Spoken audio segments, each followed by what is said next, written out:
name is Caroline. And I'm Jordan. And we're Everybody's Got a Ghost Story. Mm-hmm. Jordan, today we're starting smack dab in the middle of our home state. Kentucky is known for many things, like horses and bourbon. But did you know it's also pretty famous for its paranormal activity? I've heard a bit, yeah. Yeah? Yeah.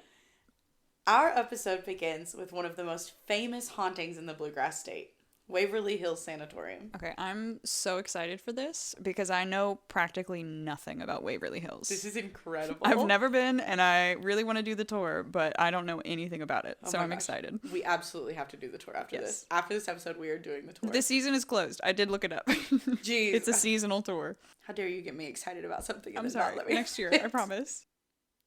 Just a warning. This story contains discussions of suicide and rape. So, since you know next to nothing, Truly, we're going to start with some backstory. Okay. In the early 1900s, Jefferson County was severely stricken with an outbreak of tuberculosis. I feel like all of America was. You know, it's fine.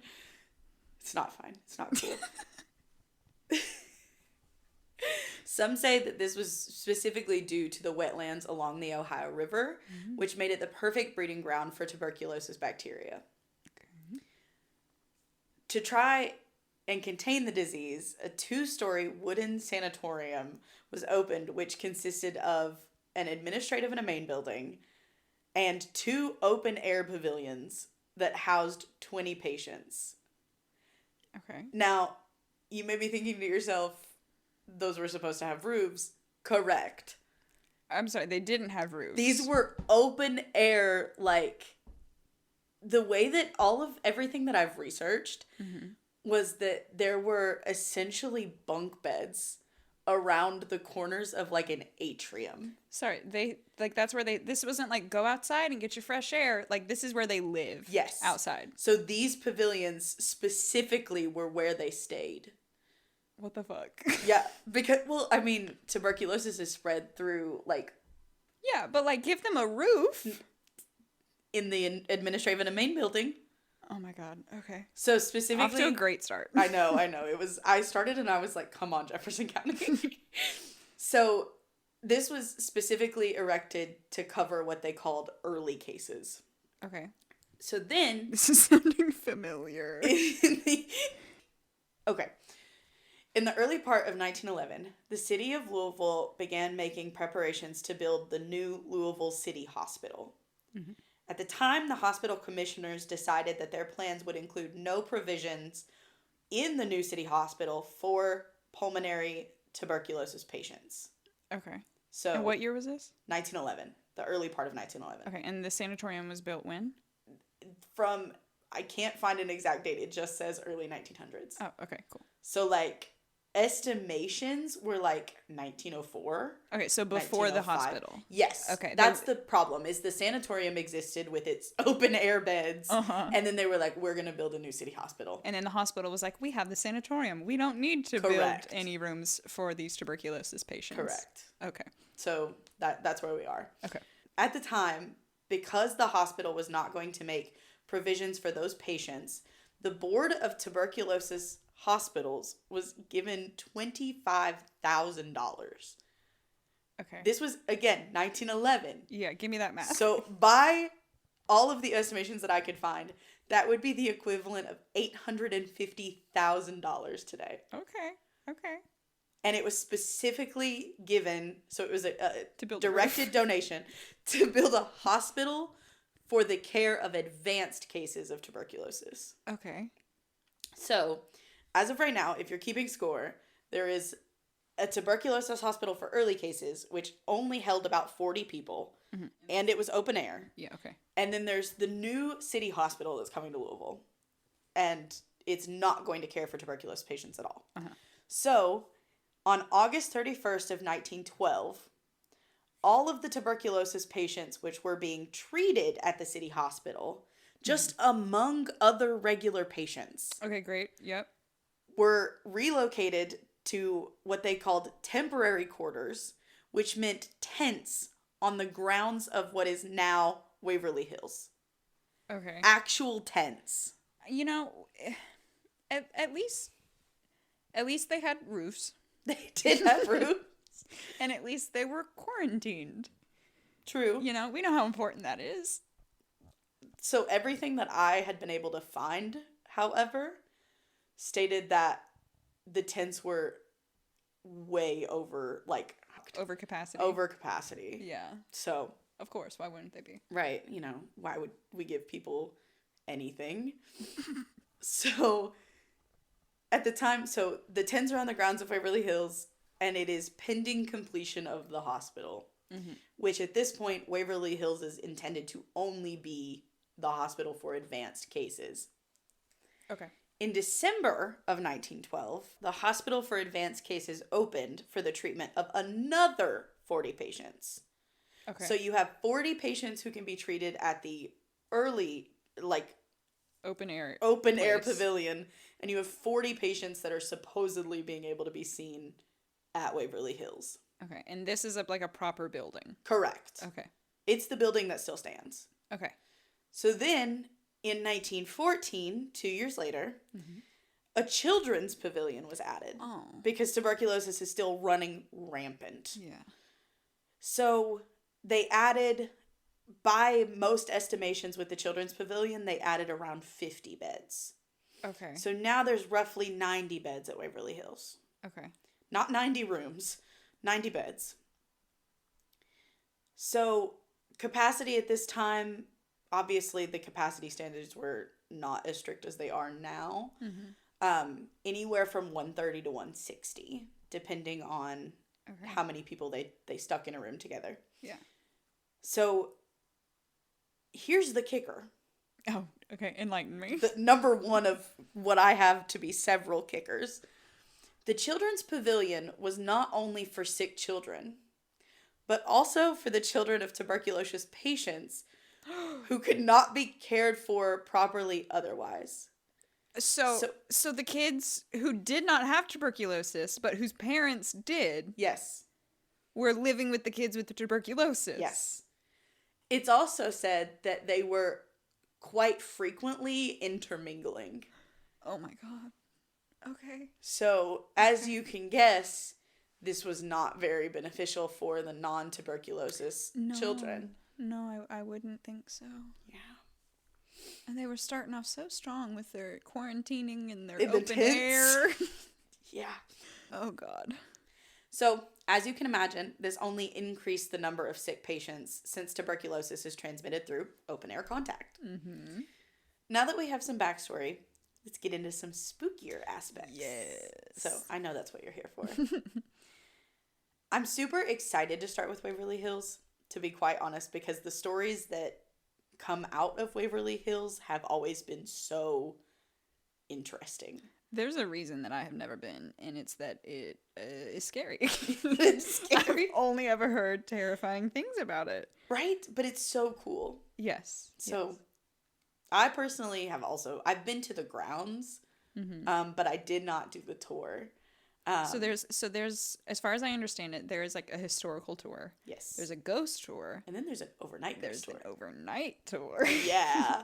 And before I die, will do the overnight tour. Yeah. I just have to find somebody to go with me. Work up some bravery and then I'll go with you. All right, guys. Mid-season, you got to ask us, did we make it on the overnight tour? Yeah.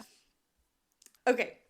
Specifically, the story that I am probably most excited to tell is the story of room 502.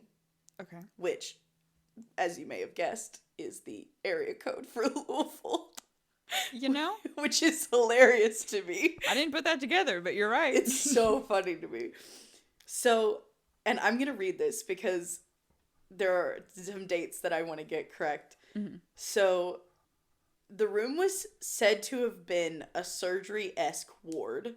So, what we would probably most commonly determine to be like a trauma room today. Mm-hmm. So, you know, not quite a regular, like, just go in, hey, I'm feeling sick, but like hey, I'm handling a gunshot wound or something that, like, you know, that may need to have some surgical intervention in somewhere like an ER. Okay. So not just tuberculosis stuff going on here. No. I mean, it is tuberculosis. Like, the hospital itself was for tuberculosis, but it was outfitted as a regular hospital in case tuberculosis patients had other ailments. So, Gotcha. like, if So, somebody got shot and they were like, I'm TB positive, Gotcha. they would go to Waverly Hills. Gotcha. Okay. They would not go to Louisville City. Gotcha. So, that's why there had to be a separate, fully functioning hospital, even though we were just letting the kids play together. So, God, that's horrible. it was awful. So, this room handled, like, particularly gruesome cases. So, like, the worst of the worst, like, it came through this room. So, in 1928, the charge nurse, Mary Hillenberg, hung herself from the surgical light in the ceiling. Okay. So, like, the surgical light mounted to the ceiling. She has wrapped a rope around it and hung herself. Okay. So, and this is where it gets kind of funky. Because no one, at least none of the research that I have been able to find, knows exactly why she hung herself. However, the story that kept popping up, the urban legend was that she became pregnant because one of the male doctors at the sanatorium raped her. I feel like that is always the case. When you go somewhere haunted and they're like, and a woman hung herself here, it's always because she's pregnant from a dude who, like, is not going to help her raise the baby. Right. Absolutely. And this is why people should have access to family planning care. Hot take, but that's the truth. So it came up, like, over and over and over and over. And it was one of those things that it's like, there were no other reasons I was finding. Yeah. You know what I mean? It was like, that was the most common. It was like, what happened to this woman? So visitors on ghost encounters, so like the overnight tour and on just like the regular tours, like middle of the day tours, say that when they walk into the room, immediately they feel a dark and cold presence. And then, and this is kind of weird, and I had to wrap my head around this. They said that a lot of times when they walk into the room, they're often directed to stay on the outskirts of the room, because in the middle of the room, away from the surgical light, away from where the surgical bed would be. Yeah. Because some people say it's a portal. Because if you stand there, all of the negative energy from everything that's happened in that room has been said to suck you in almost.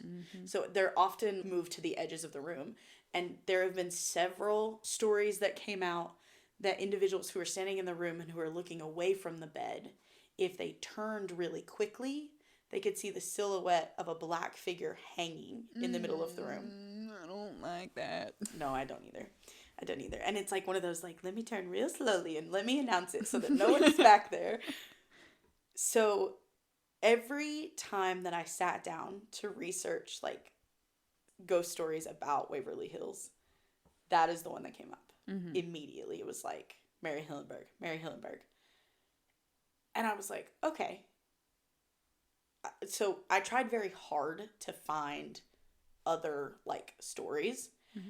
And I found probably the cutest ghost story I've ever heard. Oh, okay. Let's do a 180. So, no, literally, I have on the lighter side of things, if there is a lighter side of things. Yeah, okay. So, we talked about the child care program. Which you may be asking yourself, tuberculosis daycare? Was that Chekhov's gun? It was. Okay. So, there is a story, and this is the story of Timmy. Not Timmy. Timmy was a 10-year-old boy who actually entered the sanatorium healthy under the child care program. Okay. He then contracted the disease from one of his best friends, and he did die. He died of tuberculosis. And so visitors specifically on the ghost tour in the evenings say that they have experienced Timmy in the form of disembodied laughter. Okay. So a lot of times when visitors will, like, poke their head into a room, because you can't walk in all of the rooms, but you can, like, kind of look into them. Timmy is attempting to play hide and seek. Oh. And so they will Adorable, hear, but also terrifying. right? Isn't it crazy? So like when he's playing hide and seek, they'll hear laughter behind them, or he'll hear laughter in another room. And then they have also said, and this is the part that stresses me the fuck out. Hit me. They have also said that there have been small balls rolling down long hallways. Listen, I've seen Crimson Peak, and like this isn't like some like they don't bring a toy to play with him. Like a toy just appears.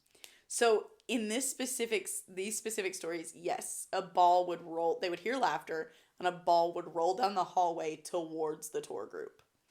Okay, So like ahead of the tour group. So here's my question for you: if you were on a tour and that happened to you, would you roll the ball back? Absolutely, I would.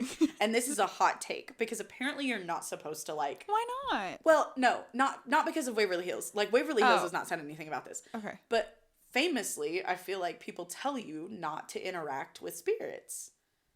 I mean, yeah, no, I would do it. You would do it? Yeah. I would also do it. Because, like, he's a kid and, you know, he's bored. Right. He's lived in the same house forever. Yeah, just be nice to him. Play with him for, like, 10 minutes. Right? You're fine. Right? Okay, no, I also absolutely would throw the ball back to him. I would probably shit my pants, but then I would throw the ball back. Throw the ball back. So, a lot of times, like, those balls will appear. They'll roll down the hallway. He'll laugh. It's a cute thing. And so, when these stories started to arise, people would start to sneak balls into the tour. And they would start to leave, like, balls, and they would leave, like, small toys as offerings so that he would not be bored. And it was so cute. That is cute. And so a lot of the research I was finding was that this was the public's way of keeping his spirit happy and kind. Yeah. Because if he rolled the ball and enough people, like, didn't roll it back, they were afraid that he would be, like, snubbed and get angry. Yeah. And so they were trying to keep his spirit happy and kind. Yeah. I think a bigger rule, just in general, like you were saying that it's like a general rule to not engage with ghosts, but I think a bigger rule than that would be respectful to ghosts. Mm-hmm. And I think, like, something as simple as, like, playing with a child ghost is, like, the epitome of that. Yeah, absolutely. I think it's like, if you ignore them, I think that's worse. Yeah, for sure. So, yeah. So that is what I have on Waverly Hills. Cute. I did not know about I mean, obviously I know I said I didn't know anything about it, but just the idea of sending people to live just in the open. Yeah. That's not shelter. Were people paying for this, or is this like a state hospital type thing? So I couldn't, because that was where my brain went. Yeah. I couldn't find any information on whether or not they were paying to attend this facility. Mm-hmm. However, it is widely believed that they would have had to pay something. Mm-hmm. So, like, even though, like, the grant came for the $25,000 at the time, it's still widely believed that someone would have had to pay something. Yeah. To be able to live there. Mm-hmm. But I couldn't find any information on, like, what that would have cost. Mm-hmm. Did you find any, like, numbers or stats on, like, how many people died there, or how many people stayed there at any given point? So I know you said the capacity was like 130, yes. but so like normally it stayed around 140 people. Ooh, okay. So and it was 90 beds. Yes. So this says the official records suggest around 8,000 deaths.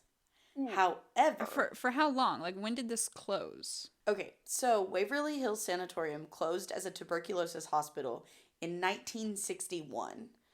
It was open for 50 years? It was open for 51 years. But the reason that it closed in 61 is because we developed a drug called streptomycin, which essentially treated tuberculosis. We need to get John Green and Hank Green on this. Absolutely. If this had happened on Hank Green's watch, absolutely not. So, in that 51 years, the official estimate is 8,000 deaths. However, several, probably 1,000, paranormal folklore, like paranormal stories and like researchers have said that it would actually have been closer to 60 to 63,000 deaths. Okay, but so So I was gonna, so 8,000 documented deaths. Let me say Yes. that. 8,000 people were documented that they died at Waverly Hills. Yeah. Okay. So I was gonna say 8,000 is much lower than I would expect for 50 years of an uncurable disease. Correct. But where are these paranormal people getting their numbers from? I have no 60,000? Is this just like a medium who's like walking through the sanatorium, like counting heads? Counting heads. Well, so the problem is the reason that there were not official documented deaths is because of the body shoot. Of course there's a body Of shoot. course there's a body shoot. So basically what happened is it was originally, and shoot is a not a good term for it. It was basically a very long hidden corridor. Okay. So it was the way that bodies would be transported to their morgue after like people had died because they didn't want to upset other patients because tuberculosis was incurable at the time. Yeah. So it is commonly referred to... Can't have them knowing that they're going to die. Going to die. It's commonly referred to as the death tunnel. Great. And it's said that several paranormal investigators who go to Waverly Hills refuse to walk down the tunnel.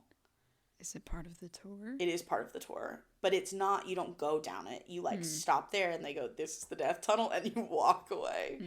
So everyone that gets close to it says that it has a pull. Ooh. That it's like the spirits are trying to play like trick on you, like come down here. That doesn't feel like a trick. That feels malicious. No, it's 100% malicious. Ooh. But you know what I mean? It's like, come down here, we'll have fun. Absolutely. It's like, no, you're gonna die. So, and that is in our backyard. Great. Well, How do you feel? like I'm glad that I've never been, but also I want to go. Oh, absolutely, you have to go. We need to go. We'll do an update after we go and share our own experiences and anything else that we've learned. Yeah. And if this podcast takes off, maybe we can do that for a lot of places. Listen. It'd be so fun. Can't put the cart before the horse. I am the CEO of doing that. I know. Thank you. I'm the realistic one and you're the dreamer, and we balance each other out. Of course. I wouldn't have it any other way. Well, thank you. Absolutely. That was fun. Absolutely. Now, we'll get into the submitted stories. Mm-hmm. Okay. Okay, so in future episodes, hopefully, fingers crossed, this is where we will share stories submitted by you all. But because this is our first episode, we're going to share our own stories from, obviously, the state of Kentucky. So I'm going to go first, and this is a story from college, and I do apologize because it does have a lot of context required for it, but I think it's spooky. It's short and sweet one, but it's spooky. It is spooky. So, this is what I affectionately call my mirror story. Oh, wait. This is not the one I thought you were telling. Okay, I'm ready. I'm doing the mirror story is tonight. The lake story is the next episode. Okay, I'm very excited for the lake story. I don't know the mirror story. Okay. So, a little bit of context is in college, I and a group of friends used to do Ouija boards. And prior to that, I had absolutely no ghost experiences. I viewed ghosts the same way that I viewed aliens, which was, it could be real, but I'm scared of it and choose to believe that it's not for my own sake. Both of which are very clearly real. So, I did not do anything with them or about them, but a friend that I had an experience, and I was so close to her that I believed her, and I was like, well, I guess ghosts are real now. So then it was my junior year of college, and I had a friend, Danny, who did Ouija boards, and he had done them since high school. He spent some summers down in New Orleans with his grandparents, and they had a family friend who taught him how to do several things, including properly make and conduct Ouija boards. So we did not use like cardboard, like Hasbro, whatever. Yeah. We were making real boards from wood, hand painted. That's insane. Yeah. That sounds like a mistake. So, but I will say, like, he knew the ways to open and close the board, how to, like, the rules we had to follow. Like, we did everything as correctly as you can do, and I stand by that, like, we have not welcomed anything into our lives that, like we couldn't handle, you know? So, obviously, like, with caution, you know, handle Ouija boards, but we were fine. So at that time, because we were so in tune with it and like open to that energy all the time, I was so much more sensitive to spiritual stuff. I'm super out of practice now. So like there could be like 5 ghosts in this room and I wouldn't be able to tell you. But back then I was much more in tune with it. Okay. So all of this to say that on our campus, there was a building that I think it was like the journalism building or something. Some kind of like English building of some sorts. And fun fact about me and Caroline, we were at separate schools. We were both theater majors. Correct. And so our black box rehearsal space was on the 3rd floor of this journalism building. That is brutal. Yes. Yes, it was. The elevator was very tiny. Lots of set pieces needed to be moved upstairs.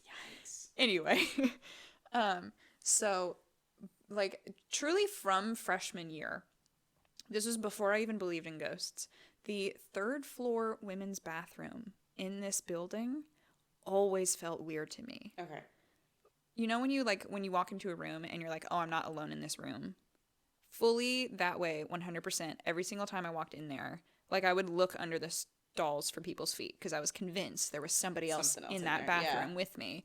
Like, and not even like in a malicious, like, ooh, a ghost's way, but like in a, I'm going to have to pee and this is a tiny bathroom and I'm going to wait for somebody else to leave before I pee way. Got it. You know? Yeah, but casual. But there wouldn't be anybody else in there.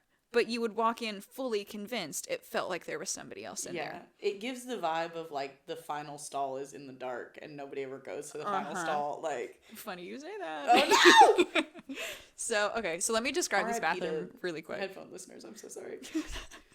So it was a very small bathroom. So you would walk in, and to your immediate right there were 2 stalls. Okay. And then directly past the stalls, on the wall on your left, was the paper towel dispenser. Okay. In front of you was a window.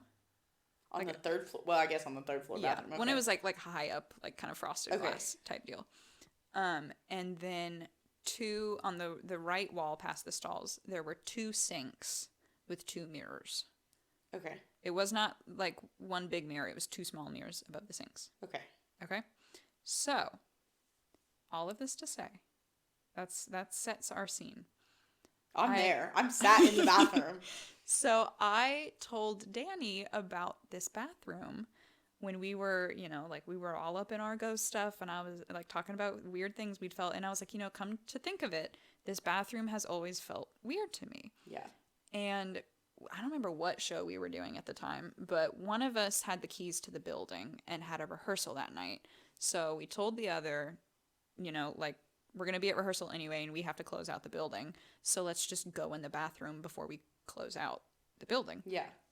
And a reason you should not give college kids keys to a building. I mean, it was just the bathroom. It's not like we were breaking into a classroom, We had to clear the bathrooms anyway before leaving. Technically, we were doing our due diligence. Yes, you were. Actually, thank you for your service. You're welcome. It was a sacrifice. So we go in this bathroom after rehearsal that night. We're the only ones in the building. And we walk in, and immediately Danny is like, oh, I don't like that stall. And it was the second stall The one with no light. And, you know, like the one that I did not usually use. I would usually use the first one. Yeah. Because it felt like, you know, looking for feet under the second one. Yeah. So I was like, okay, cool. So we walk in a little bit further, and like we're not really talking. We're just like feeling the energies, you know. And so we walk in, and we're standing in front of the paper towel dispenser, right past the stalls, Yeah. which puts us in front of the first mirror. Okay, I gotta give one more bit of context. And for privacy reasons, and you know, this was years ago, so for people's privacy and because it's just old history, no details, no names, no nothing. But Except for Danny. Danny knows. Yeah, just for context for this story, because there's no better way for me to describe it if you don't know this. At this time, Danny was currently getting out of a toxic friendship with an upperclassman who was a tall and skinny female. Yeah. It was, you know, very emotionally abusive. Yeah. You know, without getting into it, it was just a bad relationship. And he was, you know, finally cutting that cord and getting out of that. Good. Good for him. Leave your toxic partners. Yeah. Well, and just a friend. Leave your toxic friends. Yeah. It was just a bad friendship. And at that same time, there was a lower classman who, at the time, this was like in the middle of it, so we didn't really have any details yet, but it turns out that he was experiencing psychosis at the time. He was suffering a mental break. Okay. And he had an unhealthy attachment to me. So if I had a nickel. So that was something that we were dealing with, you know, separately, privately, outside of all of this ghost stuff. It was a wild semester. So a little bit more context for that is that, did I say that the upperclassman that Danny was dealing with was tall and skinny? Yes. And a female? I am also skinny. And Danny, tall. And a female. not as tall as her. I'm kidding. But I'm kidding. Danny is a bigger guy, and the guy who had an attachment to me is an even bigger guy. And so that is the context. I know that was very bare bones, but no, you know. mean, I know all of these people. People's so. privacy. So we're standing in this bathroom, okay, thinking about ghost stuff, not even thinking about any of that other right, stuff. just feeling the vibes. Feeling the vibes of this creepy ass bathroom on this college campus. And we're standing next to each other in front of this mirror, like across, like we're against the paper towel dispenser. So, you know, we're like 10 feet away from this mirror. But we're just standing there looking at each other in the mirror, looking around the room. And I'm looking at Danny's face in the mirror. And there's no better way to describe it.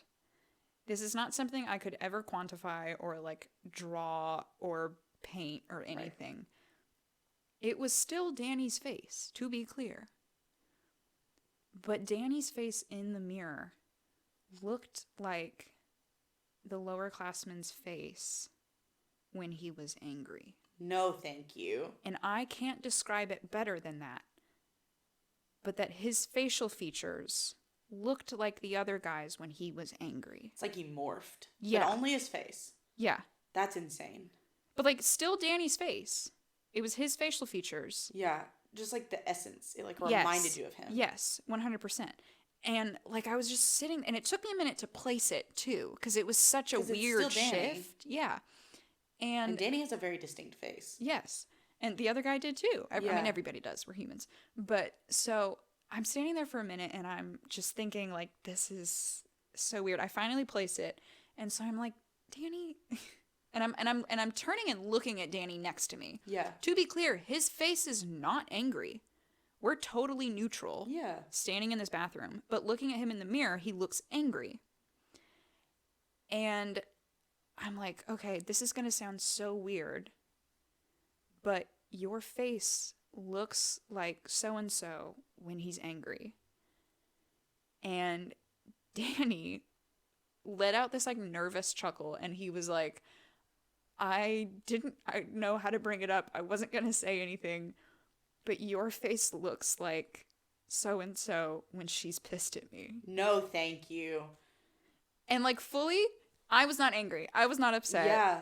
No, that was fully negative energy in that bathroom. Yes. And I'm looking at myself in the mirror, and my face looks completely normal to me.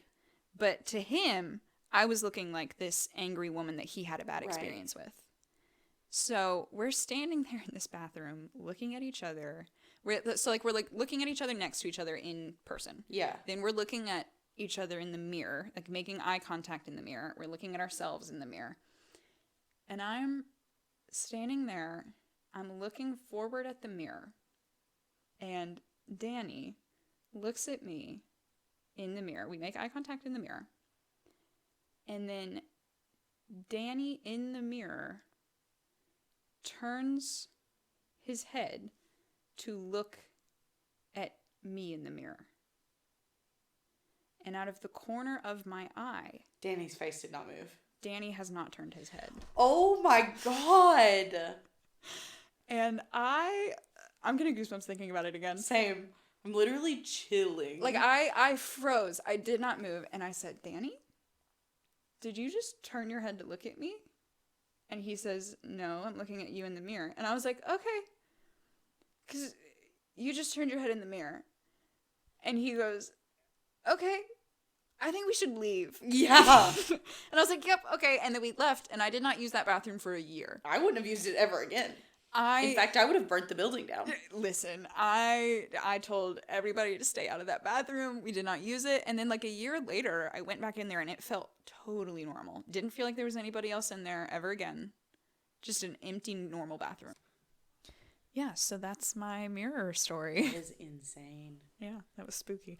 So I haven't seen many things. Everybody else would like touch the board, and I was the one who was like writing it down, you know, so we could keep track of everything. The scribe.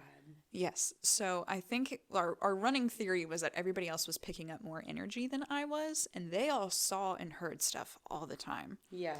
I only saw a couple things and heard one thing once. But like that's one of my big stories, and it's spooky. It is spooky. And knowing Danny, like just to imagine what that like feeling, that experience must have been like together would have been insane. Mm-hmm. Yeah. And like fully, like when we walked into that bathroom, I thought it was just going to be like, yeah, doesn't this feel weird? And he would be like, yeah, that stall feels creepy. Weird, and then we would walk out. Like I was not expecting anything like that to happen. No. I think honestly, if that experience ever happens to me, I would never step foot in the building again. No, I was paying tuition. I had to finish Fair. those classes. Not to that bathroom you didn't. Like, no, absolutely not. No. With the black box, man. Yeah. Yeah, and a lot of stuff happens in the theater black box. The main Put a ghost light in theater. the bathroom. Did we have a ghost light? That is your problem. I don't remember. I do not. So actually, the regular theater. This just in, it's your fault. The regular like main stage theater, that was haunted by a ghost. That they all are. Yes, but his name was Vincent, and there is an actual like newspaper story about him. Vinny? Yeah. We should go visit Vinny. No, he was. No. I talked to him once. We do not like Vinny. He was a construction worker, so he was just kind of like gruff, you know, curmudgeon-y. Yeah. Before I got into all the ghost stuff, my upperclassmen would tell me like he hates musicals. So there would always be like one thing that he would fuck up for a musical. That's incredible. And I was stage managing the musicals. And so I would get really mad at him. Yeah.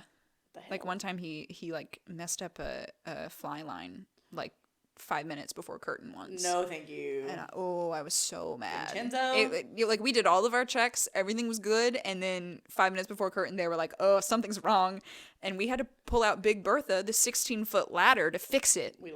5 minutes before curtain. So we're calling I'm that okay house. not visiting Vincent. That's fair. There's the ghost at my college. I was getting ready for like a recital or something. I don't remember what I was doing. but I was on stage just kind of fucking around, just kind of like singing through it and goofing off. And I did something and I like hit a note and I was like, oh, it didn't sound half bad. And I like heard behind me somebody clapping and I turned around really quickly and there was no one in there. And I was like, oh, okay. I was like, we're done here. And now I'm going home. and the way that our college was set up, like right off of the stage right side was the scene shop. So we could just build sets and then roll them right back in. And I remember walking through and there was already a spooky spot in the scene shop. And I remember walking through with like my eyes glued. And I was like, nothing's following me out of here. Like, I do not claim this energy. I am going home. God bless a walkable campus, but at that point, I think I was like so close to pissing my pants the entire walk home. I was like, can't do it. Cannot do it. Yeah. Ugh. Well, that was a fun little bonus story that we got out of you there. Oh yeah. Oh yeah. That could be my story if we want. No, I want the full one. Okay.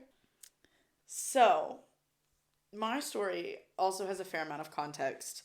Great. Everybody's going to love this. I have to be really specific about. So, in the town that Jordan and I met, obviously Jordan still lives here, but I do not live in the area anymore. Traitor. I know, I'm so sorry.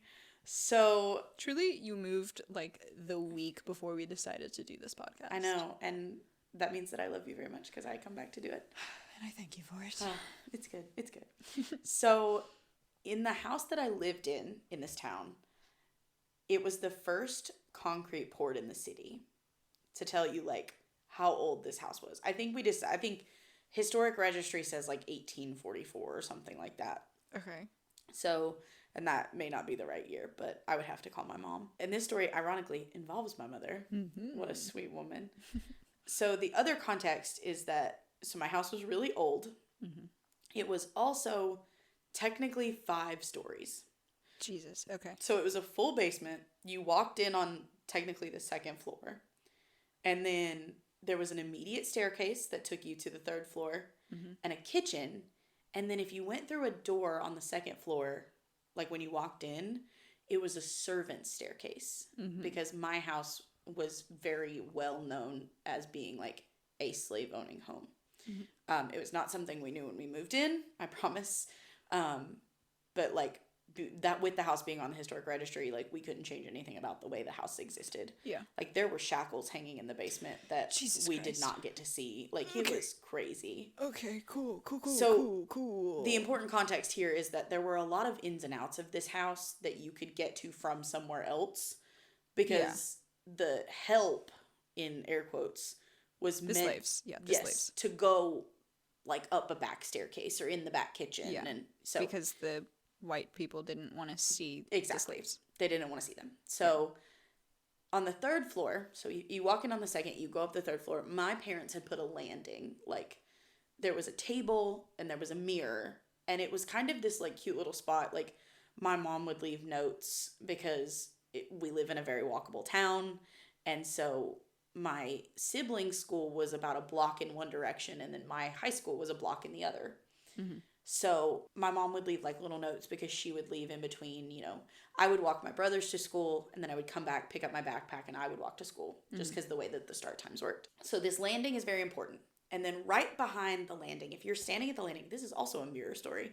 If you're looking in the mirror at the landing, you can see up the staircase to the 4th floor, which is where my bedroom was. I lived on the 4th floor technically. Mm-hmm.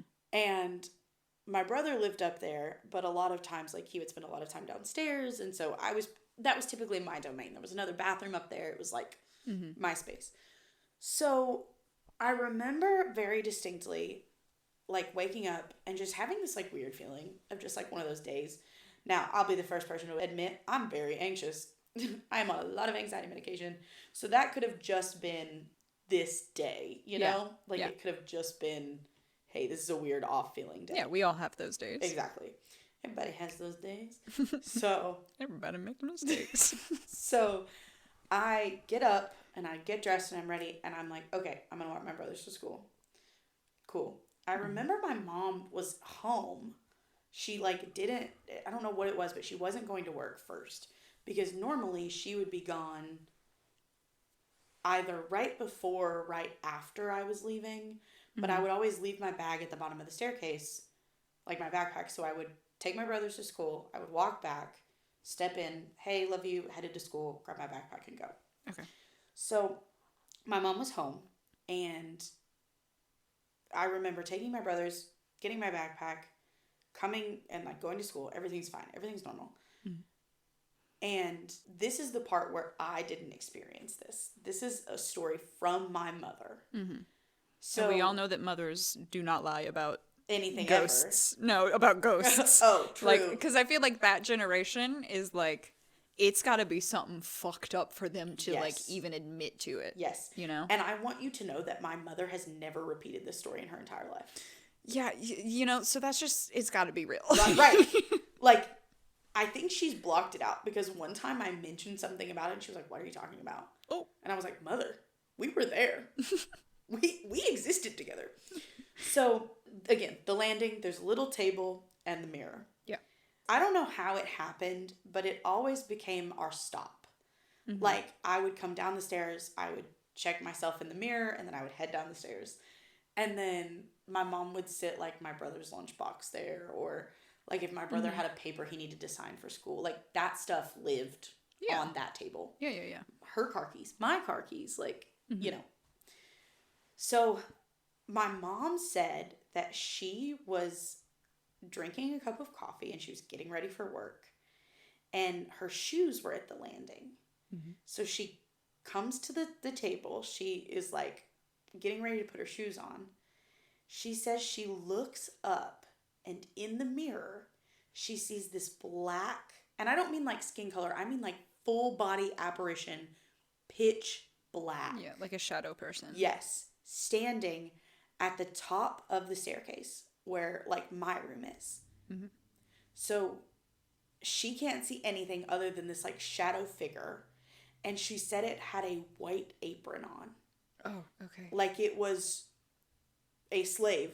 Yeah. That was like, there, right. And that's so it's terrifying enough to like I have been fortunate enough to have never seen a shadow person, but the idea of a shadow person not manifesting any details or features but wearing clothing. Yeah. Well, and so in the house, the floor that I lived on had a separate bathroom. It had 2 separate bedrooms. From what we understood, there was one portion in, like, the first floor when you walked in, but there was no air conditioning. So they would have most likely put the extra slaves up there because they weren't going to put actual house guests up there because it wasn't comfortable. So, from our best guesstimate, this person was getting ready for work. Was like there waiting to come down the stairs. My mom drops her coffee cup. Yeah. Like drops, it shatters. She has one shoe on, and that's very important for the story. Okay. She has one shoe on. She runs down the stairs, like the second or the third floor to the second floor. Yeah. And out the front door. And in our town, there's not a lot. We didn't have a very big front yard. It like immediately hit sidewalk and there was street parking. So she is in the front, like, grass patch. Yeah. And she calls me. And, I mean, I've been at school for, like, maybe 30 minutes. Like, and like, has the first bell even rung yet? Maybe not. Like, I'm still in homeroom. So, she calls me, and I remember being like, this is weird. I took the boys to school. Like, what? Because she knows I'm at school. So, I answer, and it's just, you have to get home. Terrifying. And, like, right? The context of my mother being, like... And this is so, like, somebody's died. That's my first thought. Somebody has died. Literally, this is the strongest woman I know. Yeah. Like, to this day, the strongest woman I know. And the fear that I could hear in her voice, insane. And I was like, simply yes.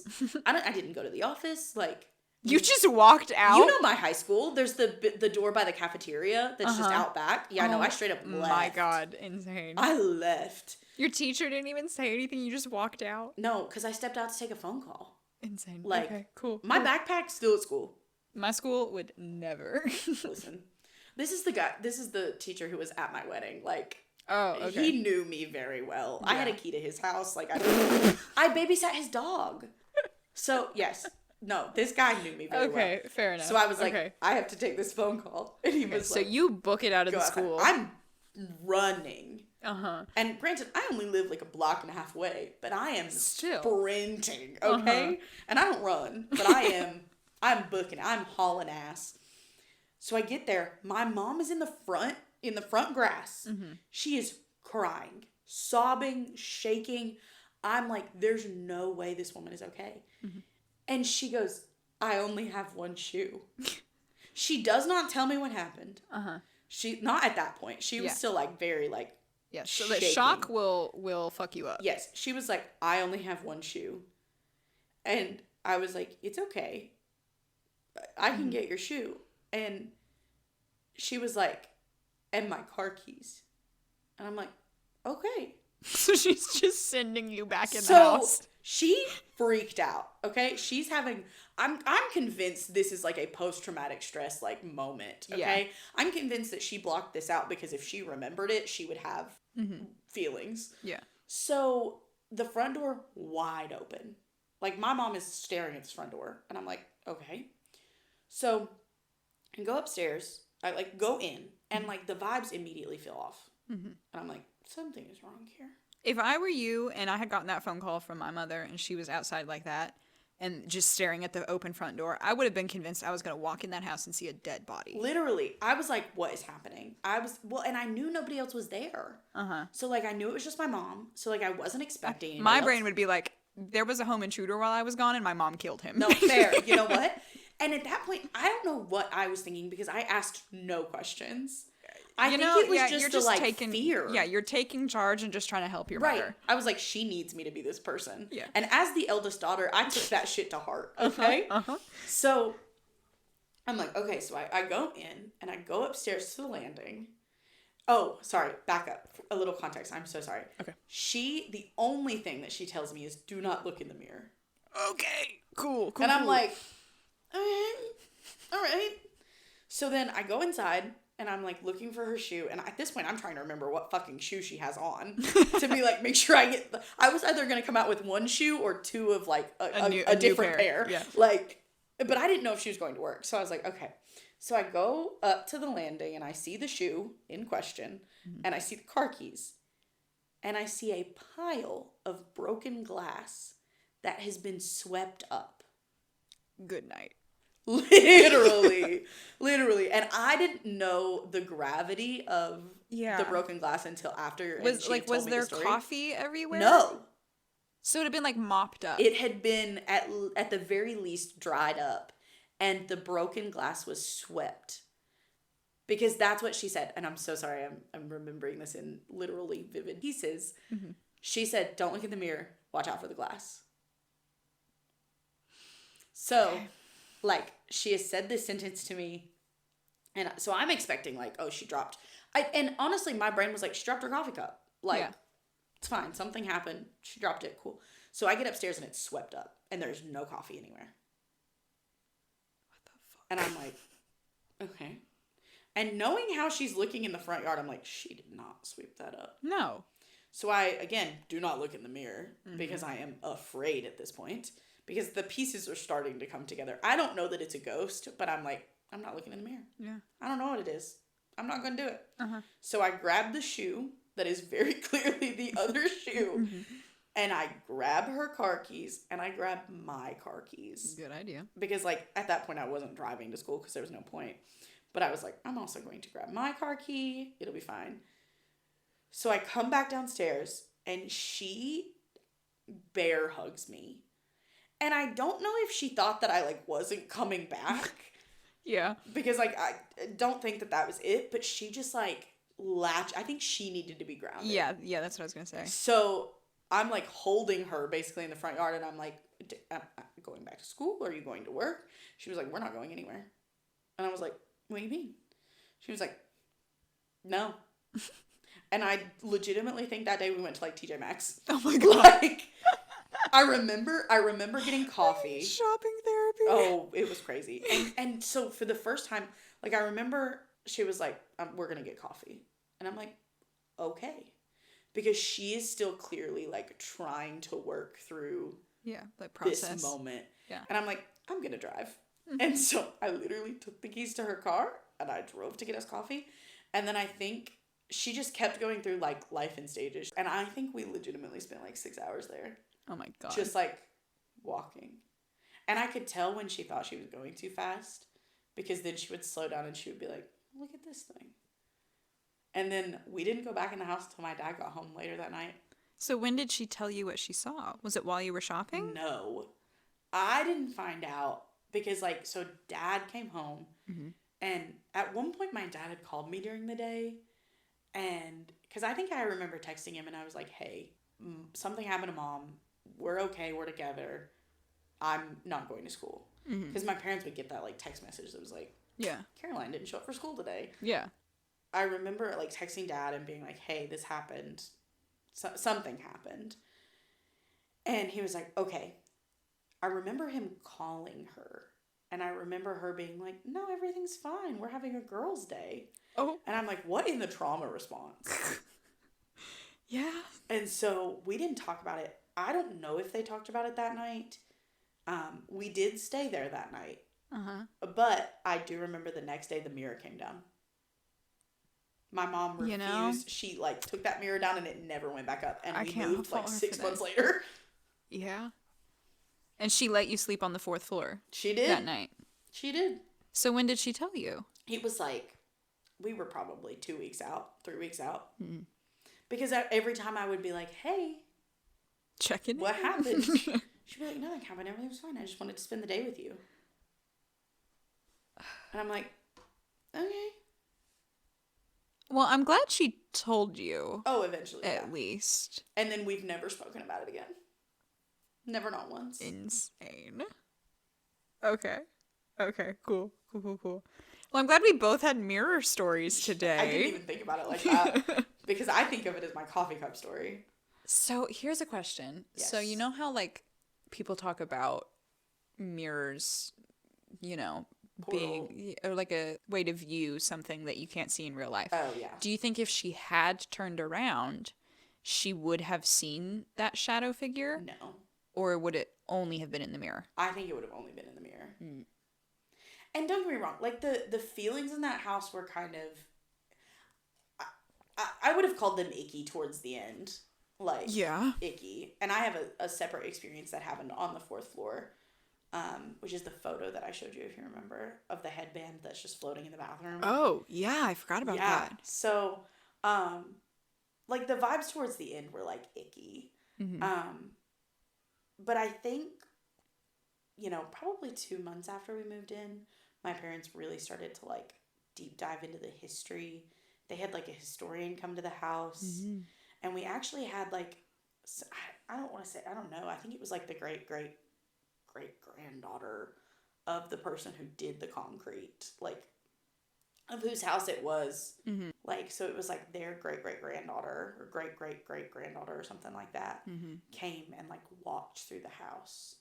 Because my parents were also those people that they were like, we need this exposed brick wall, and had to get authority from, like, the historical registry people. Well, I'm sure that, like, it's one thing if you're a ghost stuck in a place where you probably did not have great experiences, but it's another thing to, like, people just come in and start tearing down walls. Well, so there's that, and that's a whole thing about, like, construction always, like, kicking up ghost activity, but then having direct descendants of the people you knew in life coming through, that's got to be an extra level of not fun. Knowing what I know now, I would have been like, that lady does not need to be in my home. Yeah. Like, why are you here?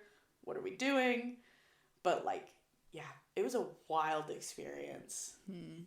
And being in the spots where, like what were, and I hate to say it like this, but that's what they were, like, slave spots. Mm-hmm. Like, there was a bedroom that was a lot smaller than all of the other bedrooms. Like, it was very clear that it was like, this bedroom, this bathroom is slave quarters, because it was also right beside the bottom staircase that was in the back that led to this big grand dining room. Mm-hmm. And it's like, oh. Yeah, very obvious. Yes. So being in those areas, or the kitchen that was the slave quarters, like, kitchen, would just always kind of have this, like, moment, you know? It would just be kind of heavy. And, like, I don't know. I'm one of those people that I always shut my cabinet doors now, because if we ever left a cabinet door open, it would, like, get shut very loudly. And it was like, no, thank you. Sorry, I left the cabinet door open. I love how you say, I'm one of those people who does this because of this reason, as though that's something other people have experienced. I don't know. Like, I've never had a cabinet door slam shut on me. Oh, yeah. No, it happened. It happened. It was also things like the toilet lid would, like, fall closed. Uh-huh. You know. It's just passive-aggressive. Clean up after yourself. Clean up after yourself, literally. Yeah. And there were several times where, I think I've showed you this house. I think we've driven past it before. Yeah. And I had a window that was in my bedroom, and it was the tippy top window. And because the unofficial 5th floor did not have, it was enclosed, like no the windows. attic, yeah. So I had a window, and there were several times that I would be like, I'm gonna leave my curtains open because I want, like, natural light. And I was typically the first person to get home too after school, and, like, my curtains would be closed, or it would be like, oh, I left a window open, the window would be shut. And, like, I know that's very easy to play off to be like, oh, maybe your parents did it. But, like, I typically left. Yeah, you were the last, most days, last one to leave, first one to get home. Literally. And most days. I mean, there were some days my mom was, like, there later than me. But my mom would be actively getting ready for work. And then Yeah, she's not going to go up to the 4th floor and close your window. No.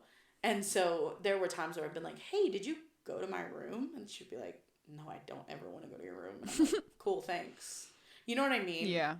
And it was just a wild time. How long did you live in that house? So the summer before I started high school, we moved in. Yeah. So I started as a freshman at a new high school. Uh-huh. And then we left. I was in my first semester in college when they moved out. Oh, because I remember it's coming longer than back. I thought it was. Oh yeah, it was like 4 years, 4.5. Because I remember coming back, and they were like, we were helping them move out. Gotcha. Yeah, it was wild, spooky times. Yeah. So, but you got a cool story out of it. I do. So our next episode will be another Kentucky story, this time by me. But then we'll again share 2 of our own personal experiences. They won't both be mirrors, I swear. No. But then after that, we will do a different state and stories from other people. So if you would like to submit a story, you can do that by emailing our submission email. That is egagspodcast, EGAGS podcast @gmail.com. Make sure you tell us what state it's from. If you'd like your name to be included, if you would like to remain anonymous, make sure all of those details are in the email. Also, you can make that submission on our website, egagspodcast.com. And we can't wait to see you next time. Yeah. Thanks for tuning in. This is Everybody's Got a Ghost Story. What's yours?